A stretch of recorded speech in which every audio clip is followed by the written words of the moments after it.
welcome to AP Literature. I'm Mr. Mayo. I will be your teacher next school year.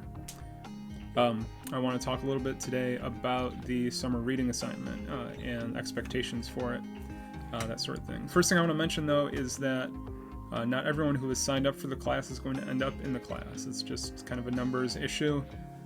I'm not sure when exactly schedules will be out for next year because, as you're probably aware, we're not even sure what next year is going to look like yet. Hopefully we'll all be back in school and everything will be normal, and this will be the last video I have to make for you. But if not, we'll make it work. One of the challenges, of course, is that we don't know how we're going back, and if we do kind of go back digitally, I've set up a turnitin.com account assignment for you to turn in your summer reading work, which is summer reading is what I want to talk about today. So the assignment has 4 parts, I guess you could say. The first is to read 5 chapters of the book How to Read Literature Like a Professor. And what that book does is it basically tells you what literature professors look for when they read. It deals a lot with symbolism and kind of the cultural things that we have in a text. So you take each of those 5 chapters and you choose, there's like 20 some in the book anyway, choose 5 and read it in your journal, kind of write about the ideas that David Foster puts forth, and then reconsider a book you've read. So maybe you read The Hunger Games. You've probably read The Hunger Games, right? Anyway, you read The Hunger Games and you saw that the character President Snow is kind of a vampire sort of character, maybe because there's a chapter in that book about vampires. He kind of lives off the lifeblood of young people, and you maybe you'd write about that, right? That's just an example, but each one should be about a text that you have previously read, for just on your own, right? A novel that you've read. After that, you have to choose text from 3 categories. The first is a Shakespearean tragedy. The second is something from the 17th to 19th century. A lot of those are British because the British were writing more during that time period. And then the final one is from the 20th and 21st century. And some of the goal is to see how literature has evolved over the centuries. We kind of look at Shakespeare as the beginning of high literature. Well, not really the beginning, but high literature in Great Britain, and everything kind of flows from him, at least through the 19th century. And then the 20th century, we start getting new voices, people who didn't have access to publishing before that. And so that's kind of the point. So what you need to do then is you choose these books and you read them and you write about them. And for each book you should have a journal that has at least 15 entries. Each entry needs to have a quote that you are thinking about, that you're writing in response to. Maybe it's something interesting, maybe it's something provocative, maybe it's something you don't understand, maybe it's something that makes you angry, right? These are all possibilities. Okay, so I want to talk about kind of what you should do and what you shouldn't do. All right, so what it should be. It should be 2 things: original and authentic.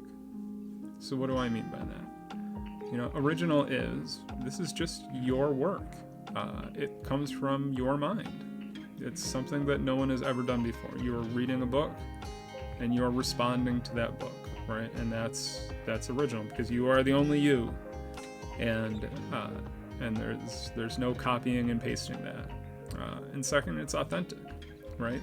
You have gone through and you've found these quotes, you've read and you're responding to quotes, and it's an authentic response. And that response can be anything. It can be what you're thinking. It could be, this character reminds me of my dad. It could be, wow, I hate this book. Look at the way this sentence is structured.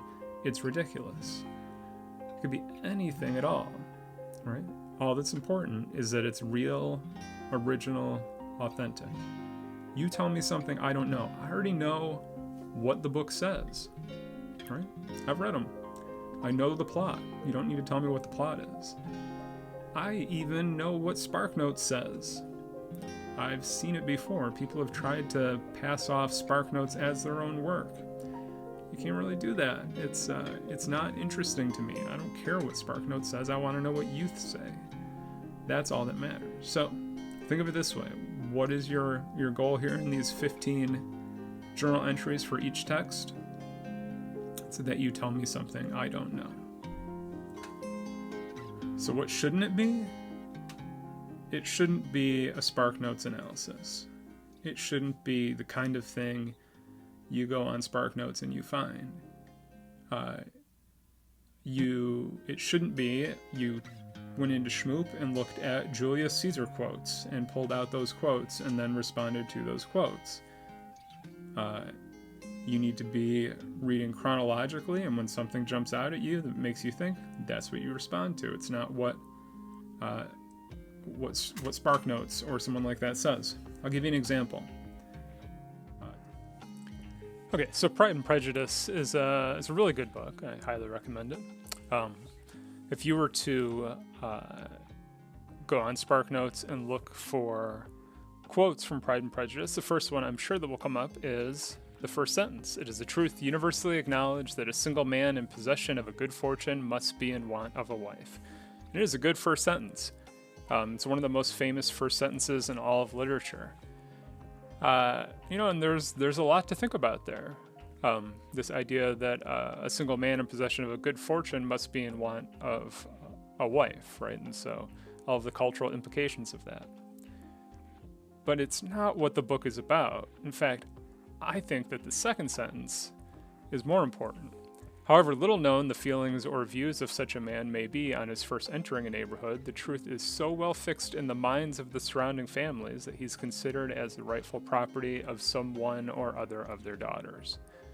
And this sentence is so much more, at least to me, right, that this truth is in the minds of the families, and that this man no longer becomes a man or person, but instead the rightful property of some one or other of their daughters. And so the people of the neighborhood who see this man, try to claim him in order to make him their property. And as the book goes on, you'll see all of the things about wealth and marriage and how all that's important.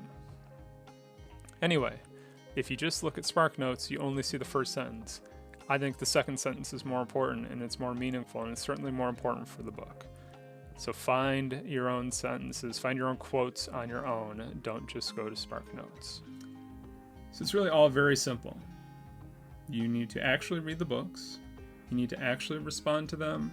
Unfortunately, this year you have to type it and turn it into turnitin.com. That's just a matter of being able to read it. Lord knows what's going to happen in the fall. And it has to be real. We talk about honors classes sometimes. And, the word honor works in two different ways. From one standpoint, an honors class is a class that you take when, you have worked with honor, right? Or that your work has deserved honor. You've performed very well in a class, and so you take an honors course. But the other way of looking at it is the students are expected to act with honor, right? Like an honor code.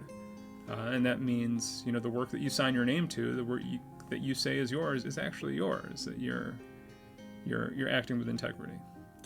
So that's what you need to do, right? All of those Schmoop and SparkNotes websites, don't even worry about them. You're not going to be graded down because you're wrong, right? Because if you're writing about what you think, how can what you think be wrong? If it is in fact what you think, then it's correct and accurate. So that's what you need to do. If you have any questions, feel free to email me all summer. I'll be able to get back to you. Good luck.